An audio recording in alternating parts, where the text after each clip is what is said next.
From the post-millennial Donald Trump, I would like to say thank you, Mr. President. This is exactly what I voted for, and that is not a joke nor an understatement. President Trump pauses all military aid to Ukraine. The pause will continue until Trump determines that the Ukrainians show a commitment of good faith peace negotiations. This is absolutely incredible news.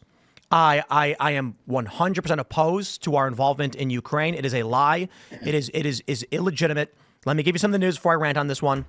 President Trump has stopped all military aid to Ukraine following last week's clash with Volodymyr Zelenskyy. The pause will continue until they show good faith.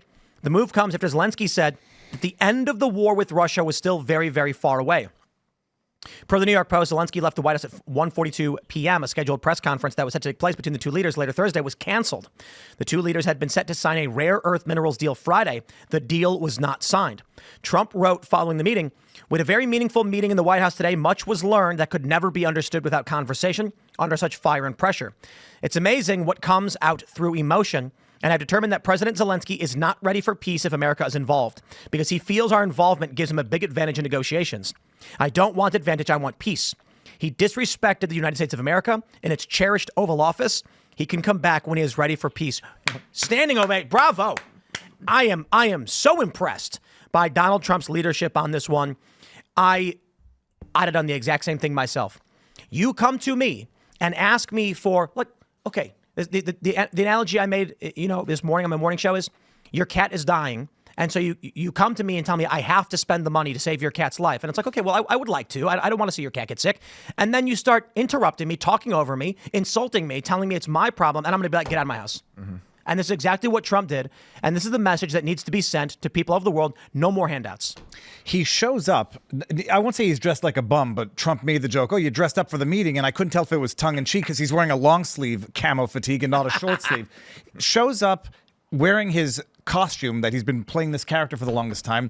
And then at one point during that meeting, the clip that went viral with J.D. Vance, where he says, like, you guys don't feel the Russian pressure because you have a big, beautiful ocean, but you'll feel the pressure if you stop supporting us. I didn't just listen to that and hear it as an insult. I heard it as a direct threat that, and then I didn't piece it together. Like, we're forgetting that, how many months ago did that nutcase Ruth try to take out President Trump? They had one of their, they had a Ukrainian zealot who tried to take Trump out, and though the rest of us forgotten about it, obviously Trump did not. And so it's about time. I love the idea that he's going to say, you're not ready for peace yet, so we're going to stop all military support. That will butter you up for peace real fast. This is the thing. Zelenskyy, and Trump is right, Zelensky's attitude is, if the U.S. does a deal, then we have leverage. And Trump is like, no. The deal is not about you, Zelenskyy. The deal is us saying no more war. But Zelenskyy is trying to leverage U.S. involvement to maintain conflict with Putin and with Russia, for which, why are we involved? A gas deal, largely. And, man, there was a Will on the Will Cain show today. He had a couple individuals. He had Sean Davis, another guy, and they were talking about why this fighting is happening. And I forget who the other guy was, so forgive me, because it's important. His points were awful. He said, Putin doesn't care about NATO. Finland joins. He doesn't care about NATO. And Sean Davis says, no, he cares about which country joins NATO. And Ukraine joining NATO would cut Russia off from Crimea and the Black Sea Fleet, where they transport goods to the Mediterranean and through the Red Sea, through the Sinai Peninsula, the Sinai Canal, into the Arabian Sea and all these things. That would cut off Russia from half the world. So Russia was not going to let that happen. The other guy responds with, Ukraine's no threat to Russia. And it's like, they have no answer. They have no answer. We shouldn't be involved in this. This is just NATO expansionism. And it's a major, it makes no sense. But let me tell you, I'll say one more thing, because I know I'm ranting on this. Foreign policy gets me going. I said, I think it was like last year or whatever, that Ukraine is an enemy of this country. And boy, did the Democrats just start vomiting on themselves, playing this clip over and over again, saying Tim Pool works for Russia, blah, blah, blah. I stand by exactly what I said, and I will say it again. Ukraine is an enemy of this country, and I'll tell you exactly why. Germany charged a Ukrainian individual with bombing the Nord Stream pipeline. That was blamed on Russia. They blew up their own pipeline.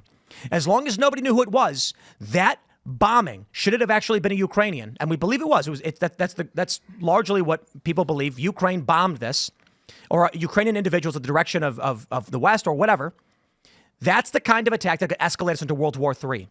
Zelenskyy has made himself clear in these meetings and every meeting that the U.S. will feel pain unless they get what they want. That is not an ally. An ally comes to you and says, please, sir, we beg of you, support us. He says, you got a notion? You're going to feel the pain. And then it's Ukraine accused of bombing Nord Stream by Germany? You remember when Ukraine accidentally killed the 2 Polish farmers, tried to blame it on Russia to invoke Article 5 by saying that a member of NATO now has suffered an attack. They're trying to get the world into a World War III. That's right. And it was Ukraine that murdered Gonzalo Lira. Right. Ukraine has not been treating America. This was a Chilean-American journalist murdered by Zelensky's government. They're accused by Germany. Germany's not Russia. Germany is a NATO ally of ours who has charged Ukraine with bombing the Nord Stream pipeline. Ukraine is trying to force the United States into a war which will kill millions of people. The whole point of the whole end that Zelenskyy was after when he was in the meeting was to get security guarantees. And by guarantees, he wants American military in Ukraine. And he essentially was getting 90% of what he wanted, right? He was going to have Americans. There would have been American businesses in Ukraine with the deal that they were looking for. And that wasn't good enough for him. He wanted to have guarantees, not assurances, guarantees. I guess the language matters a little bit.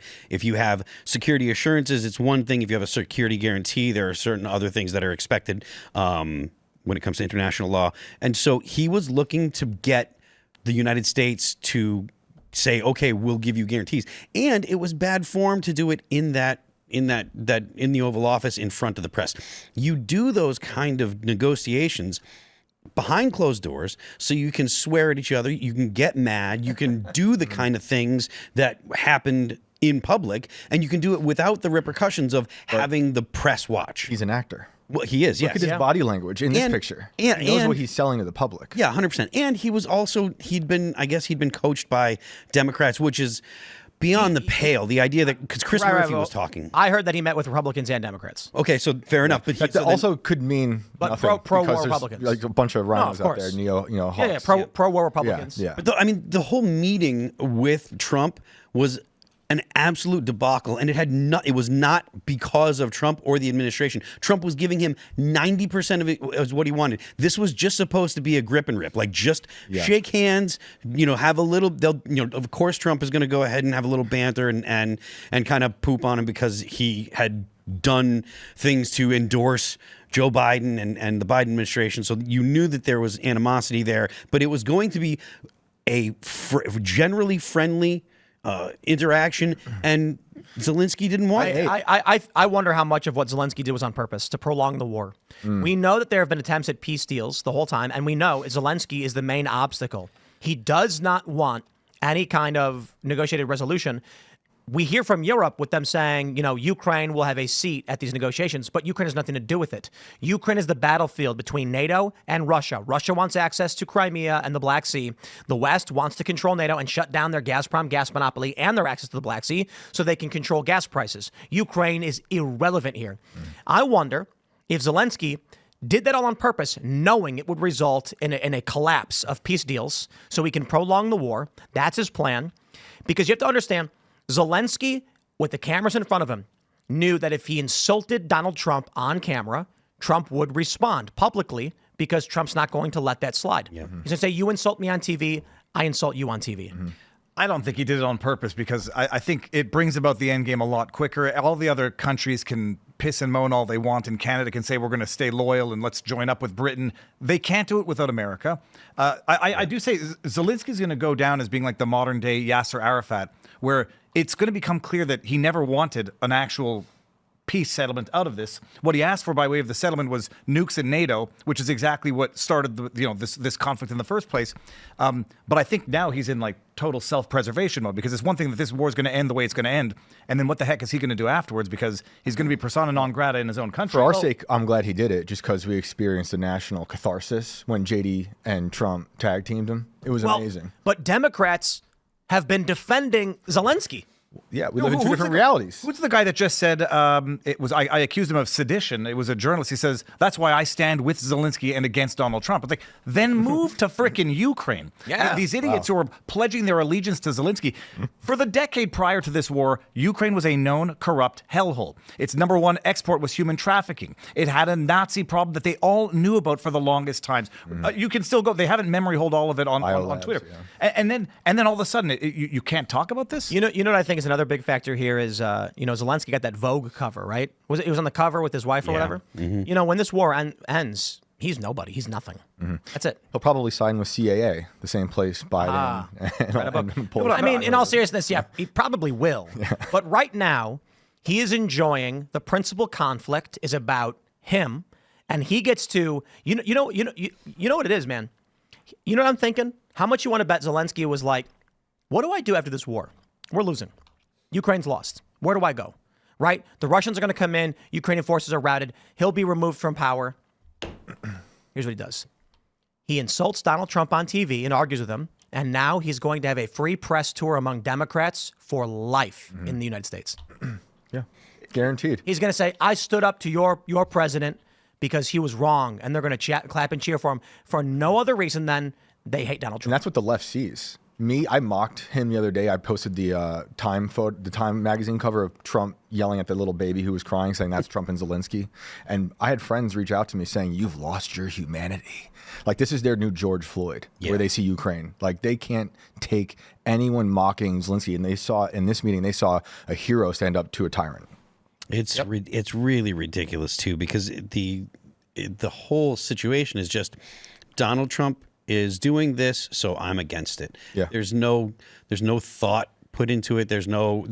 Even people that watch the whole interview, the whole presser or whatever, where it's pretty obvious that it was not Donald Trump being this bad guy, right? Like, Donald Trump was trying to talk it down the whole 30 minutes or the first 30 or 35 minutes, and then it escalated at the end. There are people that I know that are like, oh, it doesn't matter. It was still Donald Trump's fault. And it's like, then there are other people that are like explicitly anti-Trump, right? Clearly, you can look at their history. I think his name's Richard Hanania. Hanania. He's very, very anti-Trump generally, but even he had a reasonable, honest take. He's like, no, after I watched the whole thing, it really was bad form by Zelensky. Konstantin Kisin also, same thing. Initially, he had one impression because he saw the 2-minute clip, but then after watching the whole thing, he's like, no, this is not how you prove it. And Konstantin is a Ukrainian, I'm pretty sure. Yeah, I think so. No, he's either Ukrainian or Russian, and like he's got it. He's very pro-Ukraine, very anti-Russia, and he still was like, look, this was a bad deal, We got into a bit of a fight, but he didn't like some of the things that Robert Barnes had to say about his blind support for Ukraine. But I hadn't heard that he actually took a critical position. So good on him. But what people are forgetting, like, they're idiots because they think this conflict started in 2022. Period. Bona fide idiots. They don't understand when it started, and they're idiots because they don't understand what is going on here. It's a money laundering, corrupt theft is what it is. From the United States side, from the West I'd say from Ukrainian side. Look at what Zelensky is worth now. Look at the properties he's been buying up. Look at who his military leaders have been, what they've been stealing from the monies that have been going out to them. He says, like, we've only seen 100 billion of the 177 billion that was sent to us, and we don't know where it got stolen. I can get it's a little bit of both, but it's definitely on their end. An article in Newsweek from January, like, going through the corruption. If they get caught, they get fired. Meanwhile, everyone in the Ukrainian government is getting rich off of this. They've always been a corrupt country. There's no reason to be in there. Had they been fighting this out among themselves with no, like, big brother helping out the little brother, they would have figured out a solution 800,000 Ukrainian and Russians ago. They'd have lost instantly. There's no war. Russia walks in Ukraine. There's no war. But Russia did not ever, as far as I'm concerned, want to take over all of Ukraine. The idea that they want to take over all of Ukraine and then all of Europe, so 150 million people are going to take over 750 million people, it was nonsense. It's about the eastern provinces, the eastern territories. Zelensky was elected on a platform to negotiate a resolution with that, reneged what he was told by Boris or whoever the hell else said, go and fight this war. We can all get rich and we can fight a proxy war against Russia. I disagree about that. I think if Russia could have taken all of Ukraine, they would have. I don't think they would have gone into Poland. I don't think they would have gone after all of Europe. But I do think that they would have gone after all of Ukraine because of the history that they have and stuff. But that, like, I don't think that he was looking to go into Poland. I don't think that he was looking to go into a NATO country because he doesn't want to fight NATO. Like that's a suicide. It's mutually assured destruction. Yes. If Absolutely. Russia loses the Black Sea, Russia ceases to exist. That's their access to North Africa, the Mediterranean, and the Sinai Canal. Is it Sinai Canal, right? I don't know how to say it. Suez Canal. Suez Canal. There you go. Suez I thought you were talking about Mount Sinai, so I didn't want to get Sinai Peninsula. It's the Sinai Peninsula. Yeah, right. It's the Suez Canal. My bad. Thanks for checking out this clip from Timcast IRL. Make sure to watch the show live Monday through Friday at 8 p.m. Subscribe to this channel, and we will see you all there.